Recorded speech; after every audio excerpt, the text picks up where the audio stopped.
Bom, vamos virar a página, falar sobre um assunto bastante quente que movimentou aí o noticiário neste final de semana e que não é novidade para ninguém. Nos últimos anos, com o aumento da polarização política, foram inúmeros os casos de agentes públicos hostilizados em tudo que é lugar. Restaurante, avião, hospital, andando no meio da rua, enfim. Mais um desses episódios agora envolvendo a presidente do PT, a Gleisi Hoffmann. A Paulinha vai resumir pra gente aí essa história que tá dando o que falar. E que tem imagens, né, Aros? Porque hoje em dia todo mundo tem ali o seu celular, então As a gente imagens. tem... Exatamente, imagens. É forte, mas nós vamos mostrar. A gente, como personagem da narrativa, tem a Gleisi Hoffmann, a filha da Gleisi, que tem 14 anos, e o Lindbergh Faria também estava aí nesse cenário, então deixando o hotel rumo ao aeroporto. Quando passaram ali em frente o que parece ser um restaurante, e também a gente tem como protagonistas um casal, que inclusive já foi exposto aqui pela Gleisi no Twitter, e ela já promete, claro, que processá-los. Então vamos conferir as cenas. Não dá para entender direito como começou, né? A gente já chega ali com esse vídeo numa hora inflamada. Então, cada um que tire aí a sua conclusão a respeito disso, taca-lhe play. Vai pra Cuba, vai pro inferno, vai pra Cuba, vai pra Cuba, o cachorro de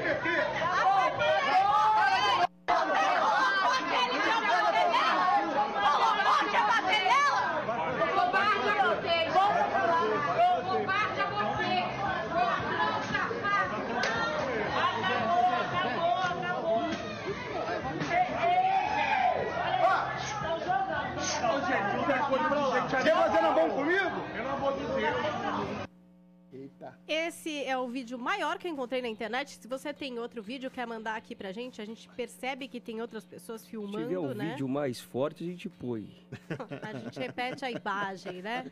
Da pena. E aí Se tiver tem de a agressão, narrativa. é melhor. Rolou um vai pra Cuba lá? Vai pra Cuba e... Vai pro inferno. Enfim, Vai pra Cuba versus vai pro inferno. Diz que Cuba é um puxadinho, né, do inferno, um purgatóriozinho, né? Pois é. E aí na narrativa da Gleisi, que ela que fez lá o textão na rede social dela, ela conta que essas pessoas já estavam ali meio que esperando pra fazer isso. Ela acredita que foi alguma manifestação meio que armada, não tão espontânea assim, pra quando ela passasse já incitar, e que aí as pessoas ali do próprio hotel acabaram contendo a situação. Mas ela sabia que ia ter uma manifestação, Paulo? Não. Ela disse, tá. ela disse aqui no texto dela As que ela pessoas imagina já que foi alguma coisa já orquestrada, armada, planejando fazer. Ó, ela diz assim, ó, como se tratava de uma provocação armada previamente, hoje as milícias digitais de Bolsonaro são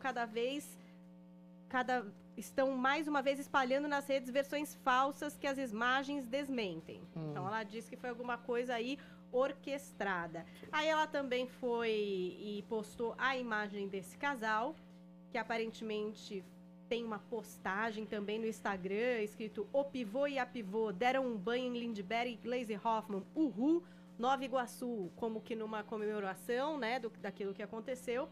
E é sempre essa polêmica, né, de até que ponto as pessoas estão tão feridas que elas resolvem publicamente manifestar isso, e muitas vezes de forma violenta, ou essas pessoas deveriam se manifestar, mas talvez de alguma outra forma que não assim. É uma polêmica que a gente já discutiu diversas vezes aqui no Morning Show. Eu não acho legal. Acho que existem outras formas de você se manifestar. Ela está acompanhada da filha de 14 anos ali, ela está num contexto, enfim, outro que não, por exemplo, fazendo um discurso, né? Que aí eu acho que uma vaia, um coro poderia caber. Agora eu quero saber o que é que vocês acham a respeito disso aqui no Morning Show. E até numa questão, assim, existem alguns episódios que não é questão de ser direita ou de esquerda, né? Então, por exemplo, a gente pode recapitular aquele episódio do Van Traub, por exemplo, sim. Acompanhando da família, num jantar, de repente é cercado por um grupo de manifestantes que podem ter ali suas causas legítimas, podem ter ali, né, as suas razões, os seus motivos, mas não é um espaço para aquilo, né? As pessoas estão acompanhadas de seus familiares, estão ali num momento particular, então acho que há espaço, há manifestações para isso. Há um espaço muito ótimo também, que é o do voto, né, na urna. Demora, né? Demora, mas vai fazer o quê, né? Pelas redes sociais também você pode se manifestar. Agora, eu acho que esse tipo de manifestação não acrescenta em nada, ao contrário, acho que acaba dando até munição para esses adversários, inimigos políticos que as pessoas consideram. Quero ouvir o Adrilles a respeito, mas queria também pensar sobre o seguinte, a diferença entre a manifestação e a agressão ou ataque a um determinado indivíduo, né, Adrilles? Como é que você vê essas duas coisas que são distintas? São completamente distintas. Eu acho que a agressividade, a hostilidade, tanto verbal quanto física, não se justifica por absolutamente nada. A manifestação é legítima contra a injustiça de um partido que perpetuou o maior esquema de corrupção da história.